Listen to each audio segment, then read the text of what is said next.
outside of tech, you can go into law, you can go into business. None of them have this thing. Like, I've given this example in the past. If you go to college and you go to the business side of the college, they're constantly preaching network, go network, go network. Your network is your net worth. Your network will open doors, et cetera, et cetera, et cetera. All that's there. People who are working in companies and are like working more than 9 to 5, sometimes like 50 hours a week, 60 hours a week. Honestly, we don't have time to keep up with tech, and that is completely okay. However, even if you don't have time that week, you still have like 15 minutes, 30 minutes. I'm a big fan of like 15, 30-minute tasks. You have 30 minutes in a week to learn something new. Growth at your job is a privilege that doesn't come to everyone. And so if you're dependent on your job for that growth, you might find yourself in a really tough spot. Every 6 months to the year, pretend you're going on the job search. Even if you're not going on the job search, maybe even take a few interviews, right? To see where you're at, where your skills have atrophied, what you need to polish, what you need to fix. And that like external motivating pressure makes you read the things you need to read, study the things you need to study, build the things you need to build. What's going on, everyone? We are back with another episode. I am one of your hosts. My name is Danny Thompson. I'm Director of Technology at a company called This.Labs. And I'm one of your other hosts, Noel, Managing Director of Engineering at Resilient Coders. And I'm one of your other hosts for today. I'm Shruti Kapoor, staff engineer, content creator, developer entertainer, your React person. Hey, that's an intro right there. I gotta change my intro up. Not my first time. Different here a little bit. Okay, we have a lot to talk about today. We're jumping into a lot of areas. We're talking about a lot of React 19 today. We're going to be talking about design patterns when it comes to React. But first, before we could jump into all that, I got an email that was very lengthy. I first got an initial email that was very lengthy, and I replied. And then they sent me a follow-up email to which, as of right now, I have not replied. I don't know if I will. It's just so long. There's too many points. And this is the reason why I hate replying to emails, because it just opens up the floodgates. And like what could be a 5-minute conversation turns into 5 hours of back and forth in emails. But this email was from somebody, I won't mention their name. They are a developer with about 4 or 5 years of experience, it seems like. And they're discouraged a little bit because they've been trying to switch roles and they've had a very, very difficult time in trying to switch roles. And so one of the things that I immediately noticed was on their LinkedIn profile, they made a post 3 days ago that said, hey, I haven't used this thing in over a year. And I'm finally back to use it. And basically, I said, this could be a reason why. Like, you built up a network and you stopped keeping touch with it. You stopped reaching out to people. So when you reach out to somebody after 2 years, like, who is this guy? Why are they reaching out now? You've lost all that. And so all that momentum that you lost, which, to be honest, a lot of people do this once they get a job. They stop like feeding their network. Then when the worst happens, like they get laid off, they get fired, or they're trying to find a new opportunity. But especially if it's an unexpected situation, now you're racing against time trying to build this thing back up. And so I tell this person, hey, this could be a big reason why. Like, you didn't, utilize your network. You didn't keep it going. Now you're trying to build it back up. Your network's not going to always remember you. You need to kind of stay top of mind. To which he replied, Danny, I just want to apply to a job and get hired like every other industry. To which my immediate response in my mind was, what industry is that? Because I don't know of an industry that is like that, like across the board. Outside of tech, you can go into law, you can go into business. None of them have this thing. Like I've given this example in the past. If you go to college and you go to the business side of the college, they're constantly preaching network, go network, go network. Your network is your net worth. Your network will open doors, et cetera, et cetera, et cetera. All that's there. You never, ever have really that conversation on the computer science side of the college. And because of that, a lot of them graduate thinking, I've got my degree, where them jobs at? But that, especially in today's market, that's not the case. And so your network is paramount to you opening up opportunities for yourself. And so I kind of wanted to bring this in for the discussion where, number one, what advice would you have to somebody like this? And we're not even talking about a junior at this level, right? 5 years of experience in tech. They've worked at, I think, 3 different companies. So obviously they've had movement in the past. Last movement was, peak pandemic time where if you could cough and say the word JavaScript, you could find yourself in an interview. Those days are pretty much gone, and I don't see them returning anytime soon, if at all. So what advice would y'all have for them? And go from there. You want to start, Shruti? Sure. I feel like that kind of situation a lot of us find ourselves in. You start a new job and the job is so demanding. You were pretty active on LinkedIn and you were reaching out to people and you were posting and everything. And then now you're in a job, we actually have money coming in. So, what's the point of posting on LinkedIn or even Twitter anymore? And sometimes our jobs are pretty demanding as well. It takes up a lot of time and then you don't really have time to do anything else. So for somebody who is busy professional and pretty happy in their job, I would recommend them to still keep posting, to still keep up your brand. And for somebody who is looking for a job, I would say post more. So one strategy that I have followed when I've been working like pretty hands down or like pretty heads down at Slack and PayPal has been 15 minutes of community time a week. A week you can definitely manage. And you go on Twitter, you go on LinkedIn, you go on like whichever community you want to follow, wherever you want to grow your network. Go there, post there, share something, like somebody's post, respond to somebody, like actually spend the effort in growing a network.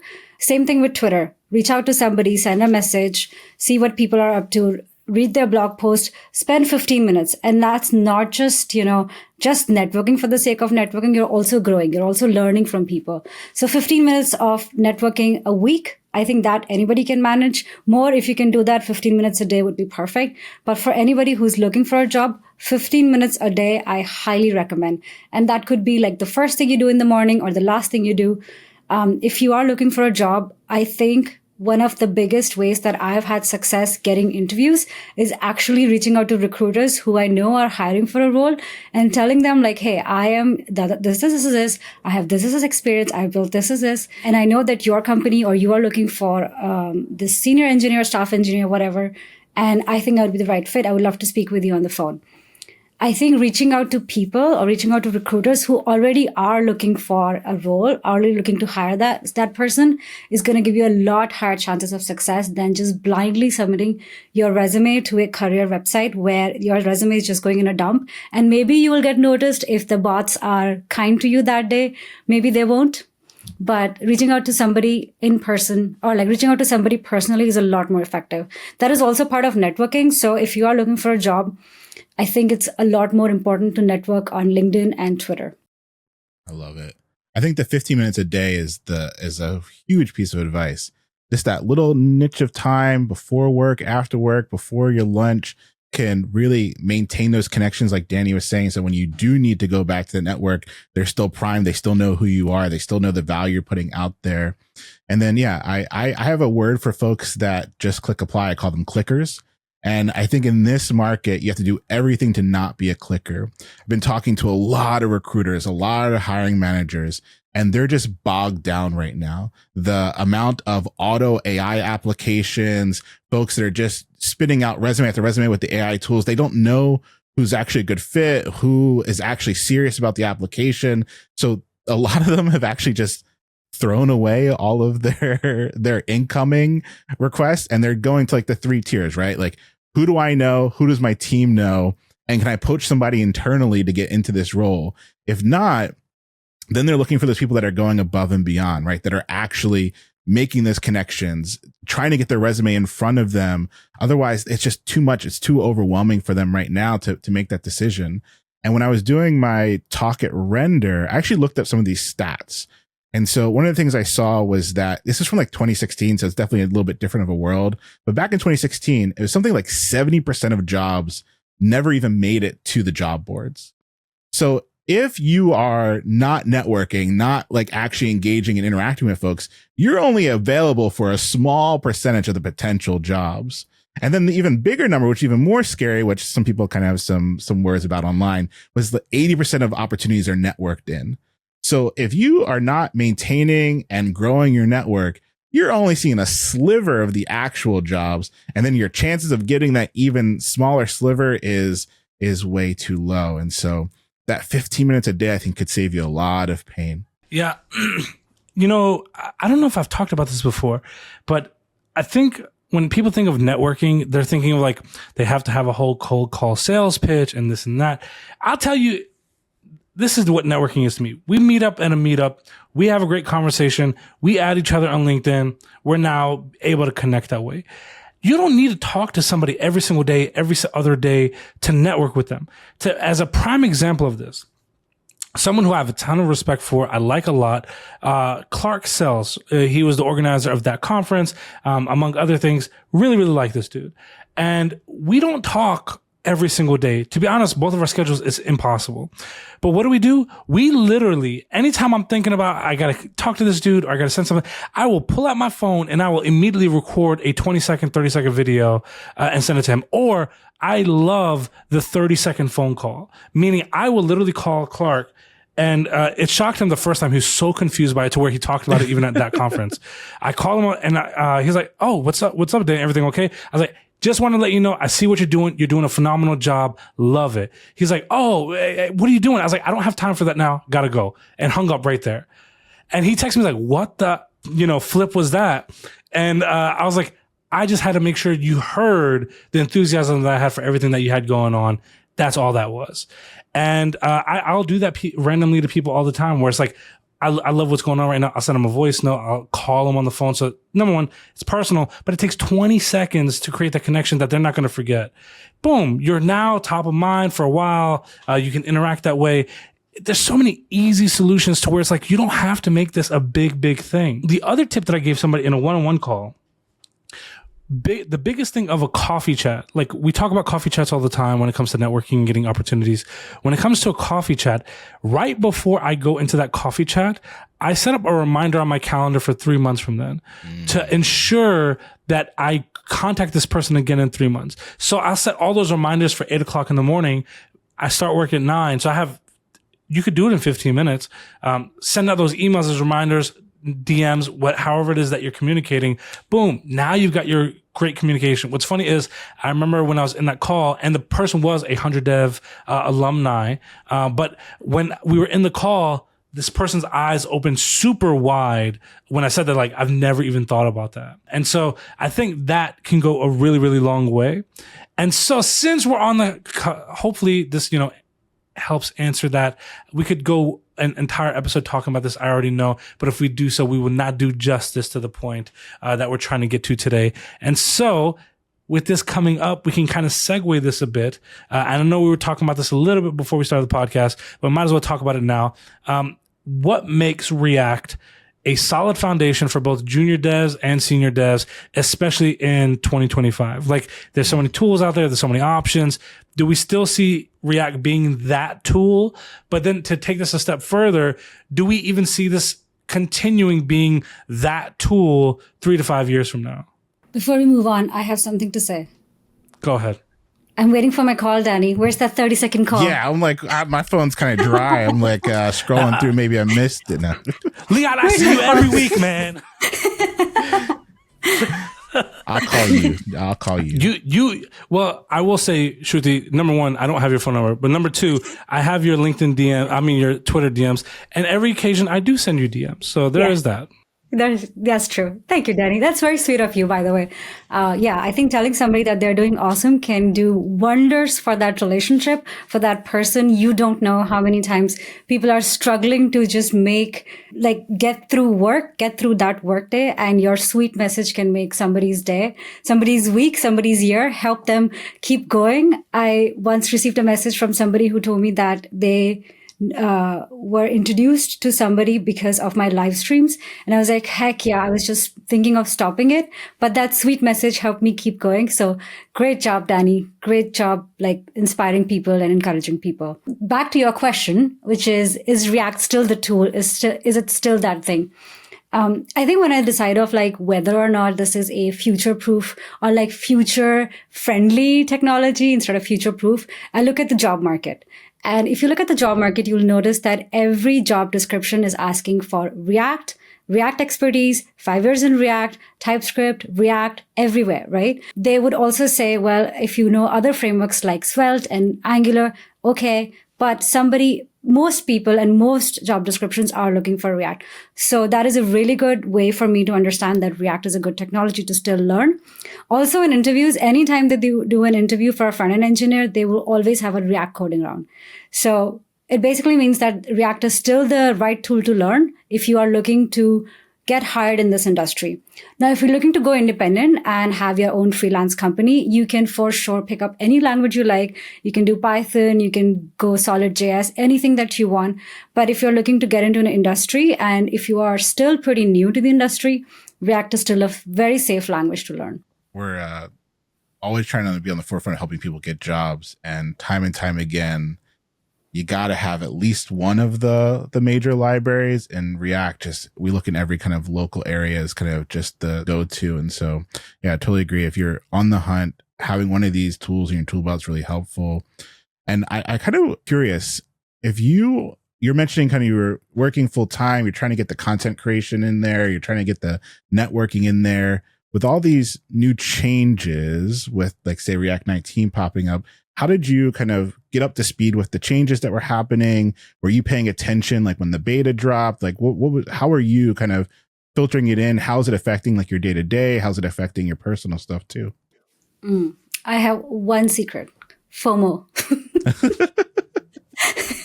I get FOMO that everybody else knows this, and I'm the one who doesn't know this. But I'm a FOMO-driven developer. Nice. But okay, so the way that I keep up with technology, I think, especially like working so hard at Slack, barely have time to do anything else. I think people who are working in companies and are like working more than 9 to 5, sometimes like 50 hours a week, 60 hours a week, honestly, we don't have time to keep up with tech. And that is completely okay. However, even if you don't have time that week, you still have like 15 minutes, 30 minutes. I'm a big fan of like 15, 30-minute tasks. You have 30 minutes in a week to learn something new. You have 30 minutes in a week to watch 2 videos. So I do this called, I think it's in the book, The Habit System. What is the name? Atomic Habits. So they talk about like clubbing together a habit that you want to build with a habit that you already do. So an example is that you're cleaning. You could also listen to a podcast at that time, which I'm sure many people are doing at this time. So when you're listening to a podcast at the time you're cleaning, you can learn something new. So that is the time that I try to like keep up with tech. And it could be like a theme. So that week you could be learning about React. The next week you could be learning about CSS. The week after JavaScript. So this way you're keeping up with all the tech. Because you're going to be doing these core habits or these like chores in your day anyway, it's easier to build that in the routine. So that's one. The second one is actually when it's time to learn. I think a lot of us actually face this thing like, okay, I have some time to learn, but what do I learn right now? Where do I start? If I open YouTube Home, there are so many videos. I don't know where to start, right? It's very overwhelming when you don't have a plan for what you want to learn. So when it's time to learn, ensure that you have a list of things that you have already in your bookmarked in your reading list. So what I do is I don't actually read a blog post when I see it right away. I'll bookmark it in my like daily reading. So whether I get time to read that per week or whether I get time to do that every day, that's up to me. That depends on my schedule. But I'll keep like piling up articles or things or YouTube videos and stuff that I want to read and watch. And then when it's time for me to do that chores or like when it's time for me to actually learn my learn hour of the week, that's when I'll start reading. So number one, assign a learn hour. And number two, make sure that you have a list prepared that you want to learn from. I trust you're deep already with React 19. What are we missing out on? What do we need to get up to speed on? Should I throw out all my forms? Do I have to rebuild them all? What's going on? What do I got to do? Okay. So I think the way I see this is, I'm somebody who's built a lot of forms at PayPal, like so many forms. I think my forms had like, I wouldn't be exaggerating if I said 25 fields in the form, all in one page. So I'm somebody who's used forms a lot. And I was really, really excited to see React 19 bring forms as its like first class citizen. So I was really excited to see that. Now, do you need to throw all of your forms? No. They still work in React 19, still compatible, no problem. If it doesn't break, don't fix it. However, what React 19 does do is organize forms better and make it easier for you to handle some of the things that we have to do manually. And I think I've noticed this with like React lately. It is starting to do things automatically that we used to have to manually track, like adding loader states, adding suspend states. Now with React 19, actions is something that is introduced in React 19 that helps to handle how forms are submitted. So now what you can do is, instead of having like an event handler that handles all of your submit, form data, you can actually put an action, and then you can get that data out into any place, any component that you want to. So basically this way you can like organize the data that comes out of the form. So if you have 25 fields, you attach an action at the top. And this kind of goes back to how we used to handle forms in PHP as well. It looks very similar to PHP actions. So you can have like a form action equals you assign an action. And then let's say you want to add that data. Let's say you have a form where you're capturing like login info. You have 2 fields. And then you want to use that form into like showing who's logged into that component, like a named component. You can use that data by extracting that into an action and then using use form status or use action. What's the name? Use action. Wait, let me look up that name. Use action state. So you can use a hook like use form status or use action state to either add like a loading. You can add like data that was submitted. So this way it's a lot easier to transfer data between a form to other components who depend on that form. Yeah, I'll be honest. I think I'm super excited for actions for a couple reasons. Number one, at least through everything that I've been messing with, I haven't been able to use it in a production setting as of yet. But I'm actually writing a whole tutorial on it right now. And one thing that I love is just reducing the amount of unnecessary re-renders. And I feel like this has been my biggest pain point with devs when it comes to like overusing useState. And it's like, now I work in a consultancy, but before, I worked at larger enterprise level organizations. And every single time I'm constantly yelling at folks, like half of these useStates are absolutely unnecessary. And you're re-rendering this constantly, but they just feel like it's the Band-Aid for everything. And so I feel like that's going to fix a lot of this just off of that. But you know what one I really enjoyed, and I geeked out about it a little bit more than I probably should have, was the useOptimistic hook. I love that thing. I even made like an entire thread and a blog post on that one already. But it was so weird. I could not figure out like what the actual use case for it was until I was on TikTok one day. And I'm on TikTok and I have like an assortment of like business videos that I always go through and like these technology videos and stuff. And I'm dropping a like on one and I was like, wow, that was like instant. But then I saw that TikTok now has a thing like at the end of a video, it'll say ad plays in like 5 seconds. And so that's my cue to be like, time to scroll. And so as I scroll, I'm like, oh, let me scroll back because I wanted to read one comment. And I realized, wow, my like was gone. And so what it did was on the surface level, it was showing me that like was there. But it was still waiting for that response. But because that ad came in, I guess at the end of that ad, the response would have actually triggered. Obviously, coding error. I don't work at TikTok, so I'm not going to fix that. But it made me realize instantly, like, wow, this is what useOptimistic hook could be utilized for, because if we want to showcase everything and assume everything optimistically is going correctly, this is the solution for that. Obviously, they're assuming it way too well in their side, but regardless, it finally made a click for me. So I made an entire like social media clone, very basic, just to showcase this. I like how that tutorial and that thread came out. It got some likes on Twitter, but not as much as I would like. But the problem with guests is I just have all these like weird nerdy questions I just want to ask you, and this is my one chance to do it. And so you mentioned, we were kind of talking even before the pod a little bit about, all right, all these forms that you just mentioned, what's the migration path look like for a big change like this at an org like Slack? Like, what are you doing? What are you thinking about? How long does that even take? Like, I think one thing that I've noticed is that a lot of people are still unaware of what optimistic updates are and what useOptimistic is used for. So maybe we should talk about what useOptimistic is and what is an optimistic update. Danny, do you want to take it away since you know? Yeah. So with, what's funny is every time I get to talk technically, people are like, you really do know how to code. I'm like, yeah. Of course you do. Hey, I've been pretending for a while now. No, so the way useOptimistic works is essentially we're saying we're going to perform an action, whether it's pulling info from an API or from a service or something along those lines, and we're saying we just assume everything is going to go correctly. So we will use something that's called start transition, which essentially is saying from this point on, anything within this block, we're saying, hey, this is going to work correctly. So just show the UI on the client side. So that way it feels like it's very responsive and fast. So in the case of TikTok, in the example that I gave, it's showing the like on that heart immediately to the user, even though that something is still happening. But we're also telling the program and the call that this can have the least priority of all the calls on this page.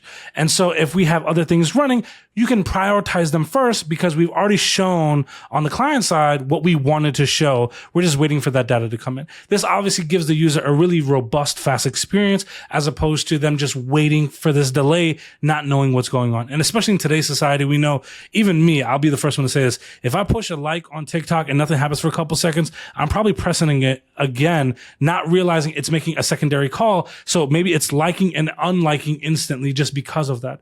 But by having that instant action, we're now giving the user that feedback saying, okay, whatever I wanted to happen happened, even though the program is taking a little bit longer on the back end to do this. And so it's really, really useful for a variety of reasons, that being one of them that I thought of. But another situation that I thought of recently was like stock trading. So assuming that you put in a sale, let's say with Fidelity or whoever your brokerage is, you put in like a buy order to buy something. It's showing you in the pending orders that, hey, this action took place, but it still hasn't even really sent it out as of yet.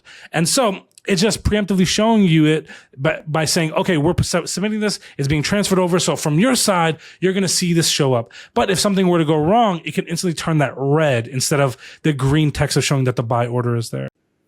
Oh, yeah. Wonderfully explained.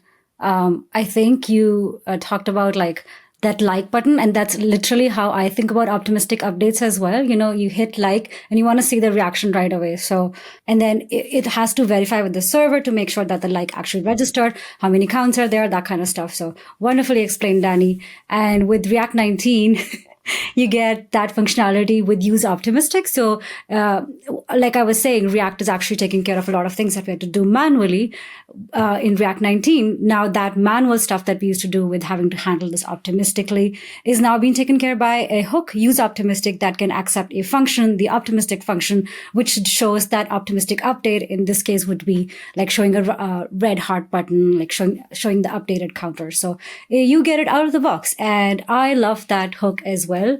I think it'll be really helpful for building a very kind of fast looking UI. Give the pretext that it's a fast looking UI. That's huge. And I think you kind of mentioned a little earlier too about transitioning a large code base. You have a lot of these forms everywhere. These kind of fundamental changes. I'm kind of curious what you see as the approach for a large enterprise that's going to make these changes. What does that migration path look like? What are the things you're thinking about? How do you make that happen? That's a great question. I think when reactions were announced, that's the first thing I was thinking. Well, how would I change my form if I was still at PayPal to use React 19? Full disclosure, I'm not at PayPal, so I'm just going to give code. And if it doesn't work, well, your problem. So the way I would approach this is first, I would target a form that I want to build or want to migrate that has a small impact. Take out all of its wirings, which is like the state that it gets passed in, the data that it gets passed in, and see if I can isolate that state for that component, move that to React 19's new like form action stuff, add an action, do like that. So the first thing I would do is if I have, one thing to note about like these new hooks, use form status and use action state, is that they only work within a child component of a form. So if you have a form, you have like name and stuff. If you only have like divs in your form and you start to use form status and use action state, if you try to use them within the form itself, it won't work. You need to have a smaller kind of like a child component within it. So the first thing I would do is make sure that my form actually has children components. And it's easier to do that if you have a smaller form. I think if you're working in a design system, this would be a little bit hard to do and migrate to React 19. So that's why I would do a POC first. The next thing is, where is data coming from in my children components, and which areas can I put my form, my use form status and use action state. Then the next step I would do is if there's any manual loaders, I would remove that, add it, get it from use action state or use form status. We need to create actions, which is going to be basically like wherever you were doing handle submit, all of that stuff needs to go into actions. So taking out actions, putting in the use form status, use actions hook, and making sure that you have children components within the form, that is going to be the first step. And I think that is all I had to do for the form that I moved away from React 18 to React 19. Again, use optimistic hook. If you need to use that, you can do that as well. So that could take care of a small form. And once you've done that, then migrate your bigger components or bigger forms into React 19. So start with a small thing, start with a POC, and then move on to bigger components. Yeah, I would even say from my entire career has been enterprise level organizations until now. And we would use one thing that Leon over here said he hates. And if you are an OG podcast listener, you know episode number 3 was on this one, feature flags. He said he wants to see production burn. And so I'm not saying he's a bad person, but you have to start questioning things there. You're muted. I was like, wait, don't burn production. We'll be screwed. Staging. Get rid of staging. Oh yeah, burn down staging. Yeah, you're right. I'm sorry. No. To be honest, at AutoZone, we did this multiple times. We rechanged that checkout process multiple times. Each time improving it every single time. We saw an increase in customer conversion rates because of one little thing here and there. Reduction in overall number of steps to get information and get that checkout done was a huge add. And each time when we updated that form, it came back to the same thing. Feature flag it. Get everything shifted over one by one. That's pretty much the way that we did it, and it was always successful. That's how I screw myself so many times. I'm like, all right, big change. Am I getting warnings? Am I getting yelled at yet in my terminal? If I'm not getting yelled at, I'm not changing yet. Can I get to 18.3 and will they stop yelling at me if I go to 18.3? And then I'm down here like panic writing down notes on how to do a migration a year from now because I ignored the warnings for 2 years. You know? You're not the only one. So I guess, one thing that we kind of brushed on, like some of this obviously, and kind of Leon alluded to this, like kind of planning for the future, like in his example that he just gave right there is like how to do a migration further down the road. It's obviously going to come with education, learning better practices, learning better patterns and things like that. And one thing that we've talked about in the past, at least brushed on it, has been for like going from like, let's say the level of a junior to a senior, or even a senior to a lead. There are certain things that you kind of have to build up, grow, build your skill set in. One of which is like better problem solving skills, better ways at, number one, I guess, design patterns to be utilizing. But on top of that also is like, what can you do to just improve yourself overall as a developer? And so one thing that came to my mind was honestly learning better design patterns and learning how to utilize that code in a better way. And also looking at a problem from the big picture and then breaking it down instead of just saying, I was given this task to solve this individual thing. I'm just going to throw the Band-Aid fix for it and just move on to the next one. And sometimes you're in a scenario where that is the solution that you have to do. But sometimes you're in a scenario where it's like, why are we taking the easiest possible path to solve this problem instead of actually future-proofing it somewhat to at least scale better? And I know when I was working with many junior devs, even mid-level devs, like this is something that came up a lot where we'd be in a code review and I'm big on questioning things, right? Like I won't just say, Nit, you have to fix this. It's like, can you explain why you did this? Like, can you explain to me why we wouldn't take this other path instead? Number one, because I want them to actually defend what it is that they did. Because maybe there's something I'm not seeing as the reviewer that they saw, which is why they've implemented this. But if that doesn't end up becoming the case, the question is, why did we take this path instead of the other one? Was it that you just didn't know this other path exists? Or was it because you just thought this path was simpler? And because you've already implemented this path, you don't want to go back and change it to the more accurate path. And so I've got a lot of thoughts around this. I'd love to get both of y'all's thoughts on this as well. Maybe we can start off with Shruti and go to Leon. What are your thoughts on this? Yeah, I think like the way you approach code reviews, the way you mentioned, I am a big fan of that approach. It's at Slack we call this the author knows more than you, probably, which I love because sometimes the engineer who wrote the code has a lot more context on what the feature is about, and they probably made a trade-off or a decision thinking about some concern. So maybe you're not familiar with that. So I think basically what you talked about is like approaching code reviews with empathy and a growth mindset and helping the other person grow. I think that is a That is a great way of approaching code reviews, and I'm a big fan of that. I think one of the common design patterns that I've noticed, you talked about, when you are building a feature, you just think about that feature. But as you grow from a junior to senior, you have to think about the entire app. So as a junior, you're given a feature, you work on that feature. Maybe it's like part of a feature, maybe just adding a field here and there in a form. As you become a little bit more senior, you're given a whole form to build, right? So you have to think about what data comes in, which library to use, things like that. As you become more senior, your task is probably, well, you have to build a form, but you also have to build this entire app around it. So your like picture of scope or your scope of impact becomes bigger and bigger as you move higher up in the ladder. And I think one thing that is very important to know there is, if feature works well, how does that impact my app? So my current feature is working well. I've got a bunch of use states, this, that. But if I put that in my app, does it improve the performance? Does it decrease the performance? And how do you know if it improves or decreases the performance? React Profiler, especially for React apps.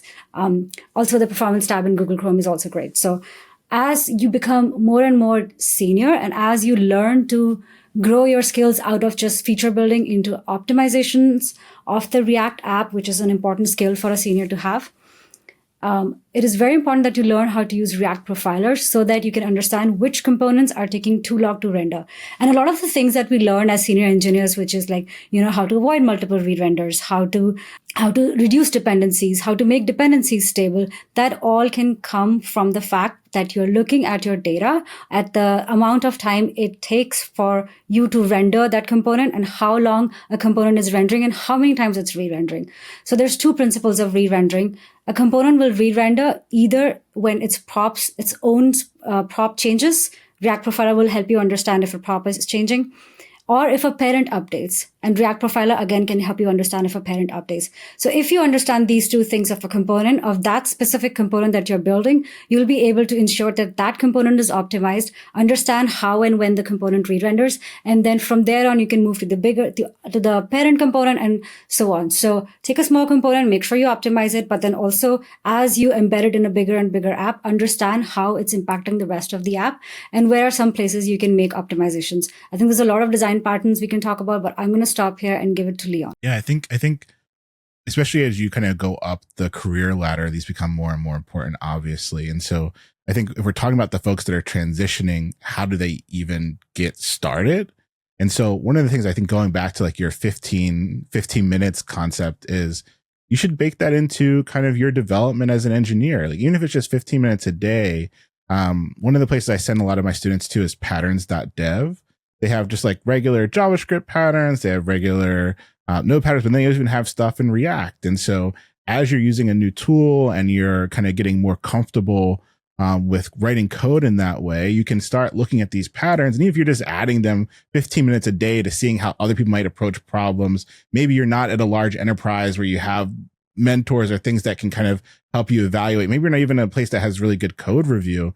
You can still kind of take ownership over that and make sure that you're exposing yourself to different ways of approaching problems, to solving things. And so I think if we could come full circle and say, yeah, take that 15 minutes a day, expose yourself to good code, to good patterns, and then see if you can start to find similarities in your code base.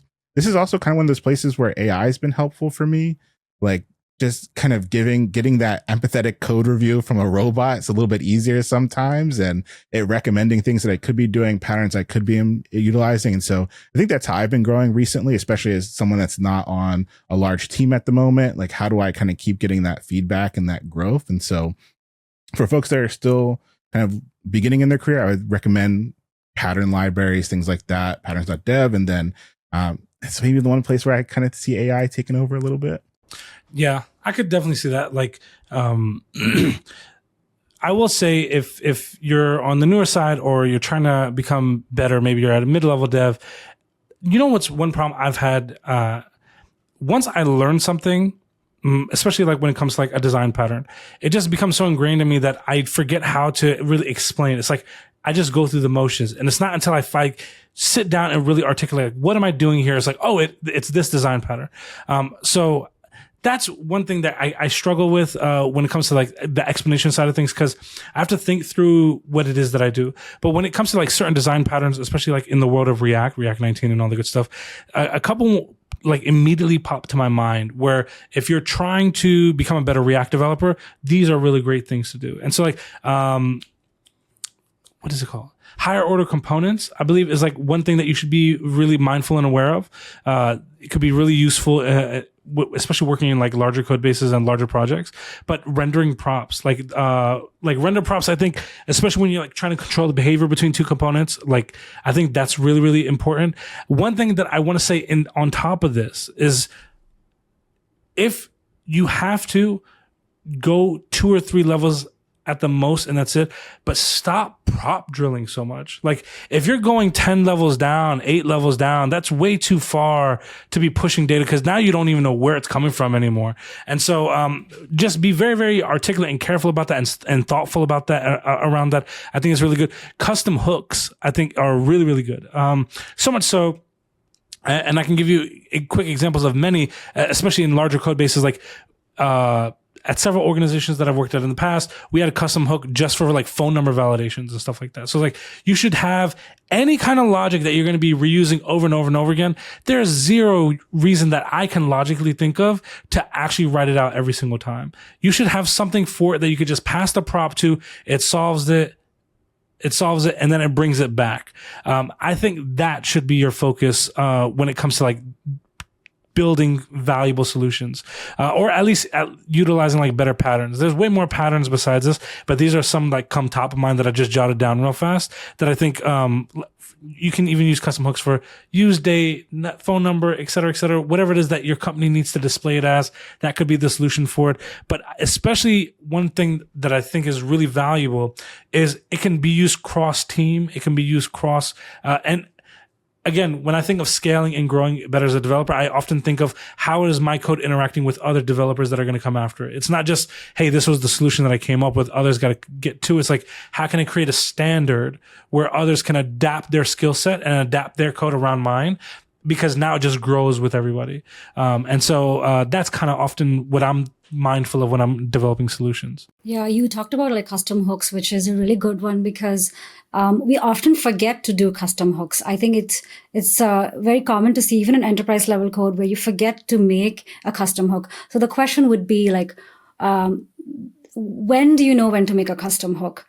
And I would say that if you see that you're using like the same kind of logic again and again, you're creating a use state, you're calling it, you're setting it, you're receiving that data, that is a good place to know that you need a custom hook. An example would be like, let's say you have a theme switcher and you need to change your font based on that theme. So you're going to like get the theme and you need to put that theme like everywhere. You need to have that theme variable everywhere. So that would be a good place to have a custom form, custom hook. Or maybe use context for that. So yeah, prop drilling, definitely avoid. I think if you have like 8 levels deep, because when the props change, the component would change. That means all 8 of your components are going to change. And that is a massive nightmare for performance. So again, React Profiler, open it up, see where your components are re-rendering. It'll help you a lot. I think we are at that part of the show where it is time for Ask Leon, Danny, and Shruti. Leon, the drum roll, I guess. We got a little bit of a longer one here, so I'm going to read it out. I hope you're doing well. My main question is how I can improve myself and my career while working in a semi-small company. I kind of just talked about that. My journey as a software developer has been going on for 8 years professionally now, and I noticed that I'm uncertain if I even should stay in software development because I feel stuck. In jobs where I had interns, I was enjoying my time knowing I could help people get better in what they do. I do enjoy developing software, but sometimes I feel like I miss loads of knowledge. This is turning into a bigger pain point when writing my resume and updating my LinkedIn profile. In simple terms, I really suck at selling myself. Thanks for reading. Have an amazing day, y'all. Number one, thank you for the email. This was one of the emails that we got, so we brought it in. By the way, if you want to ask a question, maybe it could possibly end up on the show. We've gotten quite a few emails. We'll keep getting them, but you should see the email in the show notes, Danny and Leon's podcast at gmail.com. We look at all of them. We see all the comments. It just means a lot to us. And so if you have a question, you can ask it there. All right. For me, there's multiple levels to this, whether this person realizes it or not. Number one, they're talking not just about selling themselves, but they're talking about actually being happy and content at work without them realizing it. So I've personally witnessed this where, and there was a whole like psychology behind this, where you have a senior developer on what I personally like to call, I've coined this term, the treadmill of work, where essentially like they solve a ticket gets solved, they get a new ticket, it gets solved. It's just this monotonous path where they just feel like they're just a solution delivering with no real end goal in sight, right? Like they can't see what happens there. But when you give them the ability to mentor somebody, and we'll be real, mentorship doesn't come without its pains. It has pain points, don't get me wrong. But you get some value out of it feeling sustained within your career. And so because of that, you feel this fulfillment and this joy, and you see them progressing, which gives you this thing of like, I'm also progressing because I'm making them better. Even though it may not necessarily be accurate, that feeling exists, and it creates a lot more content. So much so that there was even research that showed companies that had junior devs that were being trained by the teams internally, they saw a longer retention rate of senior developers past the national averages of seniors. So it extended the life of them. And so companies that aren't hiring junior devs, pay attention to that. But it goes to show like you can find contentment within your job because of that. Now that's number one. Number two, into the actual aspect of growing professionally, selling yourself. This is one exercise that I do every single week. And if you look right here, I'm not going to show you the page, but if you look right there, I keep this notebook on my desk at all times. Every Friday, at the end of Friday, I always say, basically I have it on my calendar at 4:45. For 15 minutes, I'm basically saying, what did I actually do this week? And the exercise that I think of is, I call it a director, even though I'm a director, so I don't have a director, but I do have a higher up. But my mind says, if my director came to me today and said, Danny, what did you do this week? I can't just tell them I sent a ticket and it's been in QA this whole time. Like I have to give them something more manageable or understandable as to what I succeeded on. And so for me, that's what we all call a brag book, but it goes deeper than that. For me, it's more so, how do I quantify this? How do I look at certain things? And then I create reminders for myself. Like I created this solution 8 weeks ago. I haven't gotten any feedback on it. So when I'm in my one-on-one, my manager, my boss, I'm like, hey, we spent weeks creating this thing. Do we even know if it did well? Did it crash? Did it fail? Did it succeed? Was it a success? What are those metrics? Boom. As soon as they tell me those metrics, it goes right in my brag book. And you know why? Because at the end of the year, when it's review time, while everybody else is spending weeks trying to pull everything together, it takes me 10 minutes at the most because I have it all there. But the other thing is, there's always going to be those weeks where you're like, man, nothing's going right. And I will look and flip through that brag book to be like, I got this. Like I can bounce back from this. Like very capable. But for us, especially as developers, we're so focused on the next task, next solution, we often forget about the impacts of the solutions that we've created.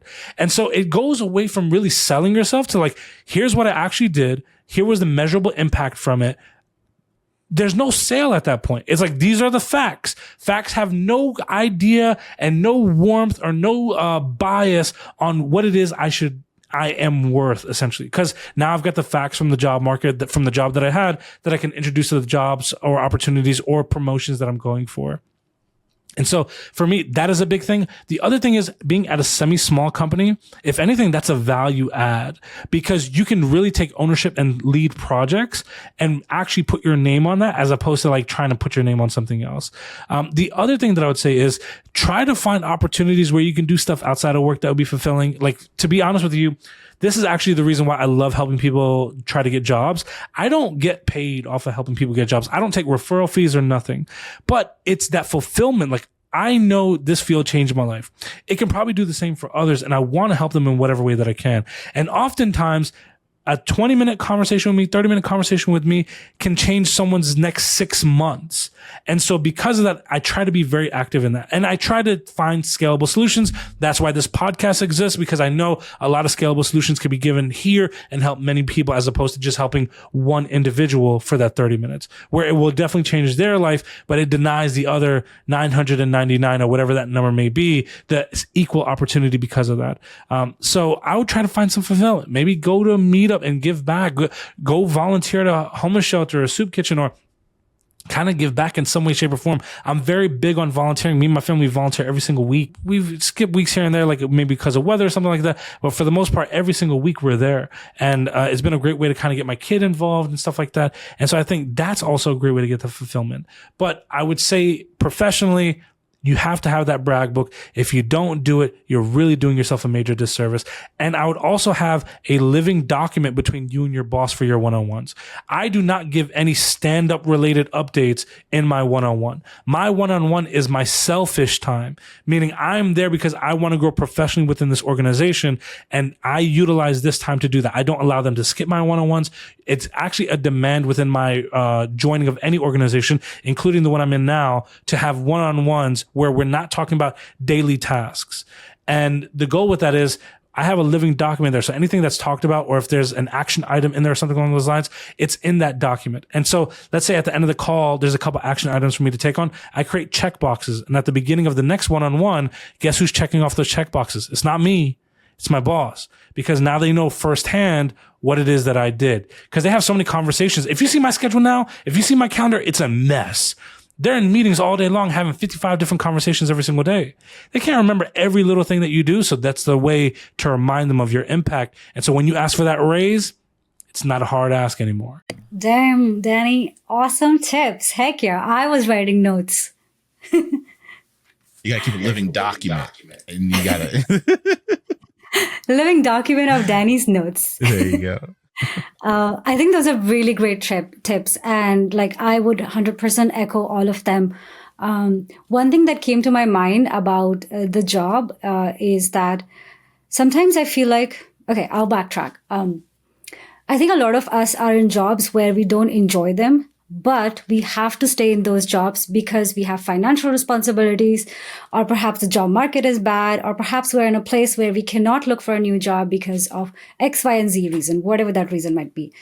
And when the fulfillment from job starts to decline, it feels like our life is becoming boring. It's becoming purposeless. And here's an analogy I would give. When you start to make friends, you have different kind of friends, right? You have a friend who encourages you, who's motivating, who's that person who you can count as your accountability buddy. There's a friend who likes to go coffee dates with you. So she's the kind of friend you rely on when you want to feel relaxed or you want to enjoy a little. Then you have a more party person. So if you want to go clubbing, you call this person up. So you have different kind of friends. And then you have a best friend. Hopefully you end up marrying that best friend. But you have different kinds of friends. So I think of job as the same way. Job doesn't have to be your best friend. If job is not serving you what you need from it, for example, helping you grow, helping you learn, helping you feel excited about it, there are other ways to find that outside of work. For some people, job is just a paycheck. That may sound unfortunate, but that is actually true for a lot of people because of whatever responsibilities they have in life. And that's okay. So if you still want to grow, you can do that outside of work. You can contribute to open source. This is one of the reasons why I started creating content. I wanted to learn more and I wanted to share it with the world. So I started a YouTube channel. You can start a YouTube channel. It's not that hard. So there's a lot of ways in which you can continue to learn and grow without having to get that kind of satisfaction from your job if your job is not providing you that. The second thing I would say is, if you want, I know for a lot of people, job is kind of the thing where they find most of their life's purpose from, which is okay. That is totally acceptable as well. And if you're that kind of person, I would ask yourself, what is something that you can make, or what is something that you can change in your job that you would love and get you excited to come to this job? Could it be change of project? Could it be change of team? Could it be change of company itself? Like change the company, go somewhere else. 8 years of experience is a really good time where you can pose yourself as a senior engineer or even a staff engineer and look for another job where you have a lot more impact. So I would ask that. And let's say that this is the company that you want to be at for whatever reason. I would say, where can you make an impact? And that is a place where you can start identifying solutions in your app, in your code base, in your company, where you can offer support and you can offer solutions, but also help you grow as well. So maybe it could be a scaling problem that you want to work on. Maybe your company is starting to invest in AI and you want to go work there. So talk to your manager and see if you can kind of change projects, kind of learn something new. So take ownership of your career. And if you're not getting it at your job, you can either change your job or you can find it outside of your job in open source. Yeah, I retweet everything both of you said. I think just a little cherry on top. I always tell people growth at your job is a privilege that doesn't come to everyone. And so if you're dependent on your job for that growth, you might find yourself in a really tough spot. And so fight really hard for that growth. A lot of the strategies mentioned, you start a YouTube channel, you could explain things, you could mention Danny mentioned their blog and writing things like that. Do whatever you can to get that growth that isn't dependent on the job.